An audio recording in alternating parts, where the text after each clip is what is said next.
Hey, you're listening to Business Talks with Jazmin J. If you're new here, welcome. If you've been rocking with me, thank you for staying tuned in.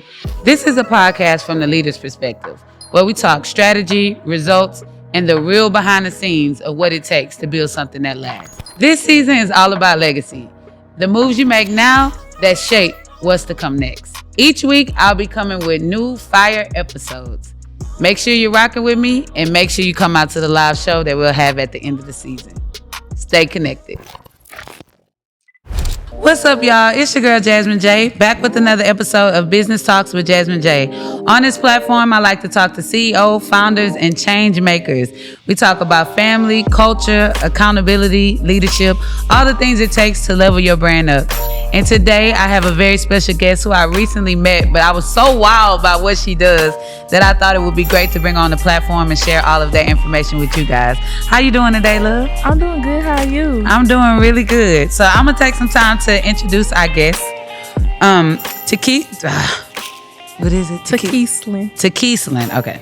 Takeaslynn Gardner is the digital real estate broker, a powerhouse who taught over 5,000 people how to turn their digital presence into permanent assets. So, girl, tell us all about it. Tell us how you're doing today and tell us, who you are and how you see what you do. I'm doing good. I'm doing amazing. I'm just blessed to be here. Yes. It's been a long journey. For sure. So what I do is digital real estate. So I pretty much consider anything social media, I consider them as my properties. Like, I start the Instagram from 0 followers, I build it, and then I monetize it. And so I consider everything that I do on social media as an asset. Yep. And that's why I label myself the digital real estate agent. Girl, that is just so genius. So I can't wait to unpack that because there's a lot of people out here that's shooting content or doing all type of things trying to monetize, but they're struggling in doing that. So just how did you get started? How did you even get started with doing digital real estate? It's a long journey. Where do we start?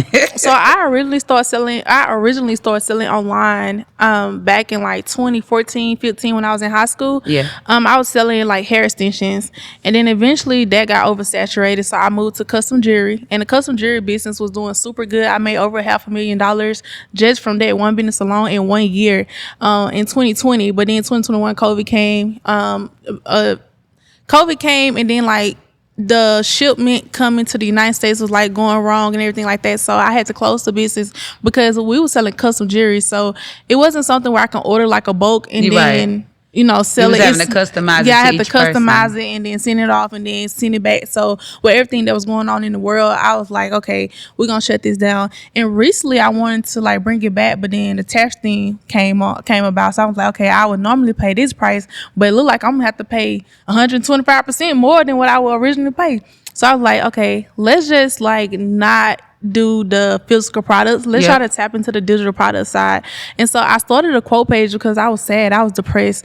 And when my business failed during COVID, I had went on TikTok and I just started to just talk and vent about like how everything is going wrong in life.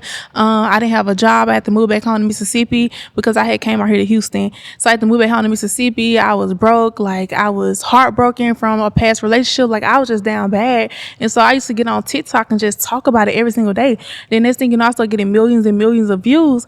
And I ended up growing my TikTok from like 0 to like 300,000 followers. Okay, pause, girl, because you got it all. Like, wow. So let's just backpedal to the jewelry business. Okay. So how did you grow that business to make $500,000 in 1 year? Affiliate marketing. Okay. So what happened was I always had a lot of followers on social media since like I was in like 9th grade. I always had like 10K followers, and that was like years ago. Yeah. And then I seen this girl on Instagram selling jewelry, and I'm like, yo, like, can I buy stuff from you and go resell it? And she was like, yeah, you can buy it from me for $25. So I'm like, okay, I would have to sell it for like $30. But then I was like, you know what? Let me go look where I was getting my hair extensions from. I was like, let me ask my vendor, do he know something about custom jewelry? And he was like, yeah, only thing you got to do is go on AliExpress and type in custom jewelry or whatever. And so I found the vendor. And the custom jewelries were like so cheap, like literally under $10. Wow. And so I was like, I'm gonna go through them. And so I like ordered from different vendors to test, see which one was the good quality. And I ended up getting that. And so the first day that I launched it, I made $1,000. And I wasn't nothing but like 16, 17 years old. Do you remember what that feeling was like? Like, did you was like, I'm on, or was it scary? It was crazy because I was not expecting that. Like, I literally was at work. I was like in like an orientation for a call center. Mm-hmm. And you know, when you're in orientation, you're on a computer while they're teaching you. But I was like never like focusing on what they was doing. I was always on the computer watching YouTube and stuff like that, and I always sat in the back so I can do what I wanted to do on the computer. Right. And then I just started working on Shopify, and then, you know, talking to my vendor, asking him how to do this, how to do that, because he knew about Shopify and all that stuff, because he had like other people that he was selling hair to that was like making millions of dollars, so he was trying to put me on. And then I was just like, okay, Shopify store, this how you add a product. I was Googling everything on YouTube. And then this thing, you know, I launched it and I posted on my social media page and I made $1,000 that day. Yeah, so imagine so you knew it was up from there. It's like, imagine me going from making $200 every 2 weeks from working like a minimum wage job to like making $1,000 in a day. And so I just kept posting it every single day. And then it just kept growing. But then in 2020, I launched the affiliate program. Have you ever heard of Total Life Changes? NutriBurst or something like that. Yep. So everybody was selling, and I'm like, why is everybody selling this product? I wasn't interested in the product. I was interested in system behind it. So I joined it, and literally everything that they was doing, I literally duplicated. So I was giving my affiliates 50% off, the 50% commission. How they was advertising that they used to do where they add your picture to like this little certificate. So I did the same thing. So when you celebrate people, like more people want to join, more people want to work hard. So I literally duplicated everything they did, and that year I made $100,000. June 2020. I'll never forget. I made $100,000 in 1 month, and then I think in April 24, 2020, I made like $29,000 in 1 day, and I was like, wow, like this is crazy how much money you can make like online. Yeah, definitely. So then after COVID hit, that business dies. Yeah, that business and dies. So then you get on TikTok and you're kind of like using that as therapy to vent everything that you have going on, and then it brings you to digital products. Yes. So what's crazy is I've been doing digital products, but I didn't know it was digital products. Like, for example, I would host like Zoom calls. I would say like, well, at the time I didn't know what digital products, it would just be ebooks. Yeah. But then like when COVID came and I started seeing people doing courses and all those things like that, I'm like, this is digital products. And so I started doing my research and all this stuff on there. So yeah, on TikTok, I literally just like was on there venting every day. Like, I was really hurt for real. Yeah. I knew I couldn't vent on my Instagram or like Facebook because the audience is different. But TikTok, like, people make you feel like love, like, so like it's okay. It's a like community. It's okay, you know. And so that's how I ended up on TikTok. And then I created an Instagram page, and then I started posting quotes. And then okay, let me see how to explain this. I have my main Instagram account, right? Mm-hmm. When I lost everything, I didn't know how to post on that page because they was used to the girl who was making 6 figures, who had the warehouse, who was like nice cars, and I wasn't that girl no more. I lost all that. So like, I didn't know how to present myself on that page. Online. So I literally just like went ghost. So what happened was I created a new page to try to like create this whole new identity, but I just still wasn't feeling it. And so what I did was I followed the dude that broke my heart, and then I just started posting like subliminals because I didn't want the people on my main page to know like I'm going through all this stuff. So on that page I'm still acting like I'm perfect, but like on this other page I'm like really dying out. Right. And so one day I woke up and like the post had like 100,000 likes. And I'm like, yo, what? And so then I started posting another quote, and all of them getting like thousands of likes. So I'm like, yo, this is dope. So I started doing it for like a whole year straight. Wow. Girl, I'm just over here like in awe how that all came about. So I know with digital products, a lot of times people are concerned because they're putting like their work on platforms that they don't necessarily control. Mm-hmm. So how do you feel about that? Like, do you ever worry about the monetization side since it's on like platforms like Instagram that you don't really actually have control over, or should people not be worried about that?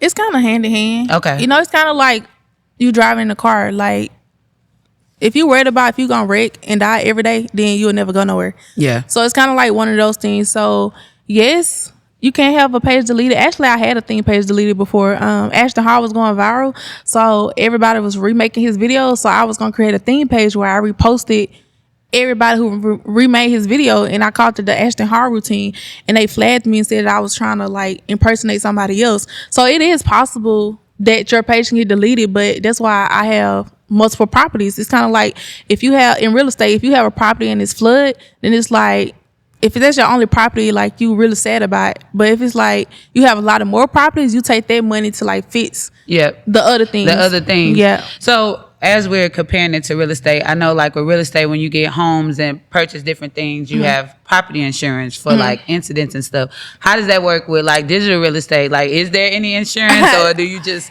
plan ahead, put emergency funds up? Like how does that work? To me, when we think, if we speaking like real estate terms and we trying to compare it to, I would say insurance would be making sure all your check marks are checked. Like the 2-factor authorization, you want to make sure like people be hacking people pages. Yeah, that's so you want to make sure you got your phone number connected, your email connected. Another thing too is that I tell people all the time is every page I have a different email, because if something happened to one page, like say for example, Facebook like decides to just shut down my main page, then it's like all my other pages gonna go down with it because they all connected. You know what I'm saying? So it's like that's considered, insurance. And then also like building on multiple platforms. Yes. So like I said, I was on TikTok doing good, so let me go grow on Facebook, then let me go grow on Instagram, then let me go grow on Threads. So to me, insurance is just making sure you're protecting your assets, but sometimes things do happen to unexpected, but that's why you want to make sure you have more than one thing going on.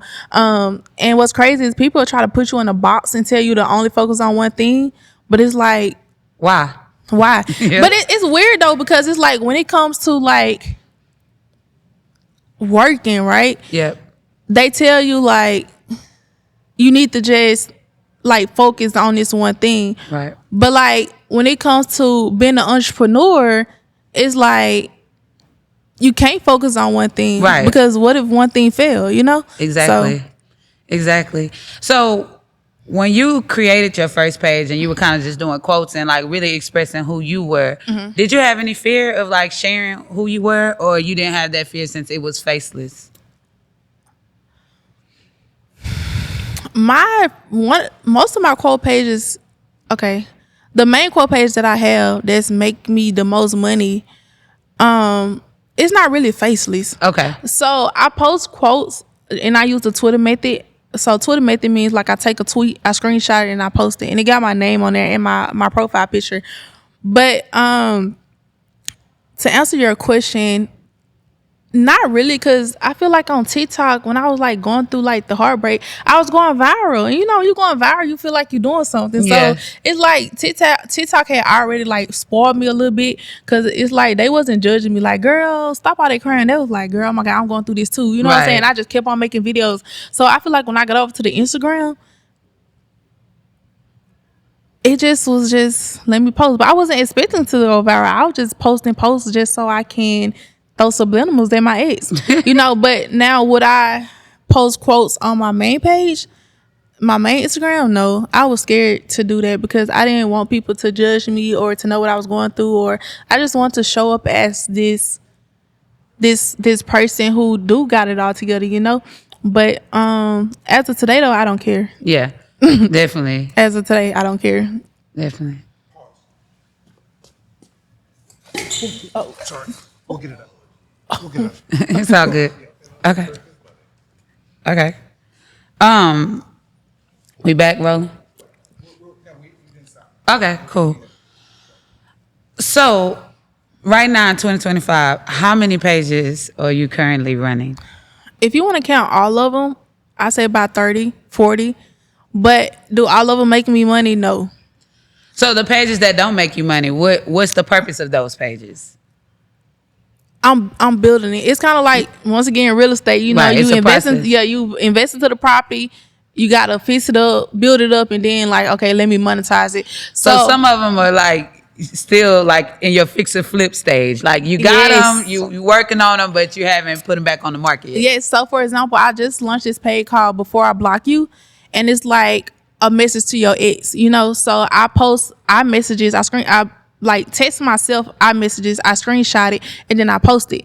And that literally grew 2,000 followers in like 10 days. Wow. Because people can relate to that. Like people I are was just feeling about it. to say that. Do you feel like the relatability is what's taking these pages to the next level? Yes, 100%. 100%. Just think about it. Whenever you're going through something, you want to find a quote to post it. Yeah. So yeah. Even if you don't even actually post it, you're gonna find it. Yeah, you're gonna save it in your phone. Mm-hmm. For sure. So what are some other things? No, I remember what I want to ask you. So you said right now you're doing 30 pages. Earlier you said each page has its own email, its own everything. And when I first met you, you was the phone girl. Can you tell these people how many phones you have that help you operate your business? And the reason why I ask that is because sometimes people don't want to invest in what they really need to take their business to the next level. It's like, oh, that's too much. Well, how you gonna get your business there if you're not willing to invest that? So that's true. What you walking around with, girl? So y'all, I have 16 phones, and yes, they are all on. Every one of them is operating. My phone bill is over $1,000, but it's a good investment because I make way more than that. You know what I'm saying? So I have 16 phones because to me, when I'm making content, I need it to be the best of the best. I need every algorithm to be different. I need to check the email for that specific thing. I have a study account. So for every niche that I have a study account. So let's say one of my pages talks about digital products, for example. I have I call it a manifest page, but for everyone to understand the context, I have a fake page where I go follow 100 other people that do digital products. So whenever I am focusing on their business, I'm studying what everybody else is doing. So this person had a reel that hit 1 million. Okay, cool. I'm finna remix this reel, put it in AI. Hey AI, this reel did 1 million. I need you to reword this for me. And then my stuff end up doing 1 million. So that's why I have different phones. I don't need too much going on one phone. Like I have this community called Quote Page Community, but I also have a fitness community called 75 Hair Challenge. My fitness stuff don't need to be on Quote Page Community. Right. I don't like when stuff is just like too much. Like I have to keep everything separate. I have to keep everything separate. Yeah, and it's a safe thing too. Man, that's amazing. Where do you want to take your digital real estate portfolio? Where do you want to take that in the next 5 years? That's a good question, and it's kind of scary because sometimes stuff has its moments, and you don't know if it's gonna like die down. But that's the point of knowing how to pivot. Like I pivoted from selling custom jewelry. Actually, I pivoted from selling hair first. Then I pivoted from selling custom jewelry. Then I pivoted to quote pages. If it's time for me to pivot again, I'm gonna do that. Yeah. But it's crazy because I just had this guy did a review because I be posting like how much money I'm making on my quote pages, and it's funny. I had this guy made a review on what I was doing. It was saying like y'all need to stop falling for these fake get rich quick schemes, whatever. Yeah. And I asked him. I said, your page is a theme page. He posts about side hustles every day. That's a theme page. And then you make money off that. So I was like, only difference between me and you is you posting. So his ad name is Honest Side Hustle, like Honest Review on Side Hustles. That's his ad name. So every single day he's like posting about reviews on side hustles. So I was like, yo, what you doing is technically what I'm doing. It's just you have a different niche. Right. You know what I'm saying? Like I post about relationships. I post about quote pages. I post about fitness. Like those are considered themes, And so I don't think he realized that while he was like bashing me. I'm like, you're making money from doing the same thing. It's just different. And so while I want to take it in the next 5 years, I'm just going with what's working right now. And that's why I tell like everybody, because I think a lot of times people don't do what's working in the moment because they don't know how long it's gonna last. Yeah. But that's the thing though. If something can make you a quick 1,000, 2,000, 3,000, 4,000, like man, take it and then invest it into whatever it is next. Exactly. And so a lot of people just sit and wait on the sidelines. For example, some people might want to do a podcast, but they're like, everybody's starting a podcast. I don't know. Then next thing you know, say for example, 2-3 years from now, something else has came. It's like, now you saying you don't want to do that because too many people doing it. It's just like a repeated cycle. So you got to break that mindset. So in the next 5 years, I'm wherever God taking me, Girl, I was just about to say that. And I think that's the biggest thing when you talk about like different industries that's oversaturated. There are a whole lot of people doing podcasting. Yeah. But only you have your perspective. Exactly. Only you could guide a conversation a certain way. And so I don't get caught up in what everybody else is doing because I feel like God gives you a vision. He got something for you. He got a purpose and a gift for you, and it has nothing to do with what he's doing with the person next to you. Exactly. So I just hats off to all that you're doing. That's why I was so excited. So let's bring in the community part. You're actually teaching other people how to do this. Yes. So What made you want to share this? Because I think that's important because a lot of people are gatekeepers. They figure out something, they like, oh no, this is just for me. If you want it, then you got to pay me. Like, what encouraged you to say, okay, I'm going to teach people how to do this as well? what's so crazy is that when Instagram first started paying me, I was making like $12,000 every 2 weeks. I was posting quotes. But now I'm not gonna lie though, when I started posting how much money I was making, then other people started doing it and stuff, like they don't pay as much as they used to pay because so many people are doing it. You know what I'm saying, which is cool. But the reason what made me share it with other people, because I'm like, shit, I've been broke before. You know what I'm saying? Like the internet money is so easy. Like I can spend my day however I want to spend it. Like I don't gotta get up and talk to nobody. I don't gotta work hard. Like I just lay in my bed watch Netflix all day, and then you just hire somebody overseas to do the little admin work or whatever, and they just check in with you. But I'm not gonna lie, I'm a type of girl, I don't like too much work, and so I be having people who come in my communities and be like, "Yo, can you do like one-on-one calls and stuff?" I'm like, "Yeah, I love y'all, but that's what I made that course for. I don't want to do one-on-one calls. You know what I'm saying? I like my time, and that's the reason why I became an entrepreneur, is because I wanted to buy my time back. So it's like I don't like doing stuff like." In my community, I might do like a pop-up call, but it's not like every Monday we doing a power hour, you know? Yeah. So, yeah. Definitely. So, I want to, before I go into some of my fun questions, I'm really big on the youth, right? And just, I love people that are making blueprints for them because they need, just like we needed it, they need like a guide, you know? So for all the young girls out there that's really caught up in social media, caught up in the whole digital world, but not making money off of it, they just on there for the mess. What would be your advice to them? Okay. I'm finna answer that question, but I do want to go back because you asked me a question I didn't get to. You was asking me about why the gatekeeping. Yeah. And then also like making money from my pages. So I do want to be sure that I do cover it. Okay, cool. But to go back to the question about what I would tell young girls just on social media for missing out making money. Yeah. Okay, what would I tell the young girls? Firstly, I would say if you into fashion, let me talk to the camera. Yep. Firstly, I want to say if you into fashion, if you into makeup, if you into like anything that like it can be monetized. Only thing you have, the cheat code that people don't know, social media is a free platform. You can create as many pages as you want completely for free. So what I would do is whatever you want to do, create a manifest account, which is the fake account I told you guys. Create like this fake Instagram name, fake TikTok name, whatever, and follow like 100 people who's in the position you want to be in. Literally follow 100 people, 100 brands, and see how they advertising products, like what type of content is they using, what type of products are they using. Even if you have to be a little delusional a little bit, like say for example, you into fashion, put on your new nice outfit from Fashion Nova and tag Fashion Nova and be like brand deal. Simple. And it's not called lying, it's called manifesting. You're manifesting. So be like brand deal from Fashion Nova. So hopefully you keep doing it. Hopefully you get more brand deals, because what's gonna happen is other brands gonna see that you tagging Fashion Nova, and they're gonna be like, oh, how much your race is. Like they want to know like how much your race is. People ask me all the time like how much your race is to like promo, you know, on your quotes. Because so what I do is, okay, I don't advertise other people's products. I only advertise my products, but my audience don't know they my product. They think it's an ad. So for example, I wrote this book called Can't Get Over You because my audience is about like relationships, like being heartbroken. So I wrote this book called Can't Get Over You.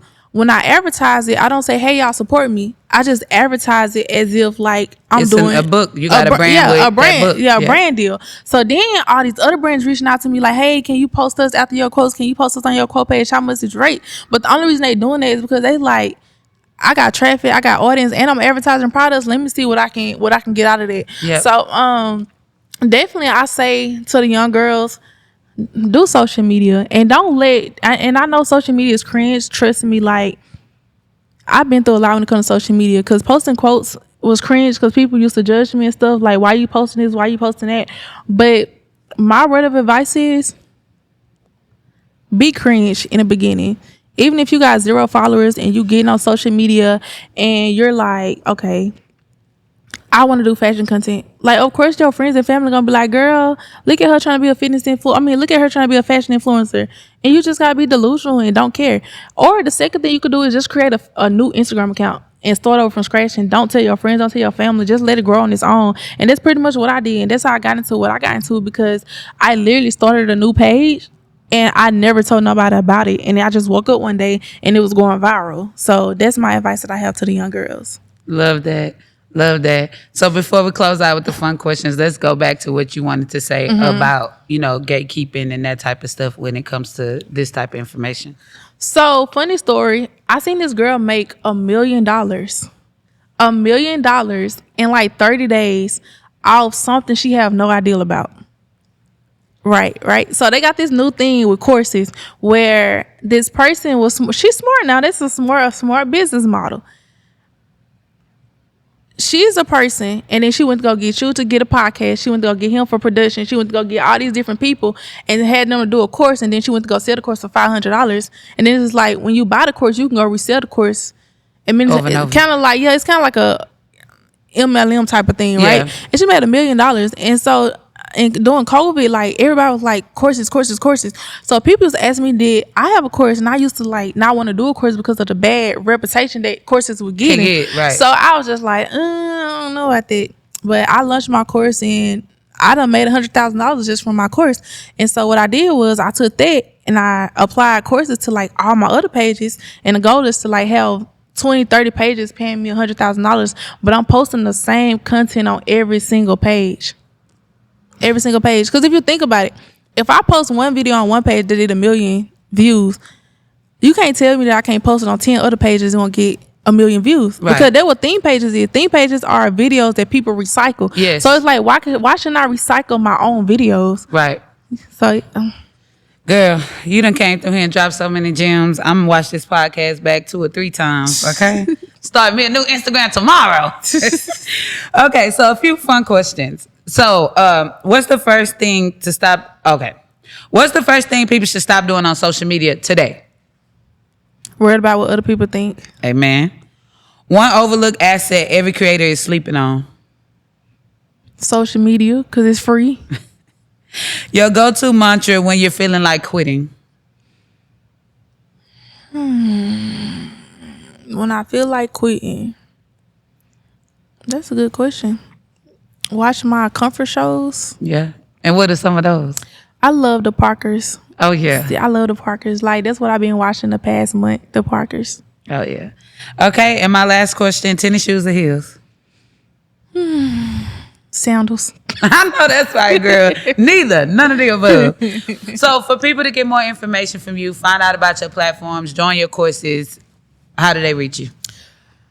When it comes to social media, y'all, I got a long resume. I don't even know which one to tell y'all to follow because I literally got like so many. Okay. But the main one that I talk about, like my courses and how much money I'm making and show my lifestyle, you can follow that at Takeaslynn G. So that's TAKEASLYNNG.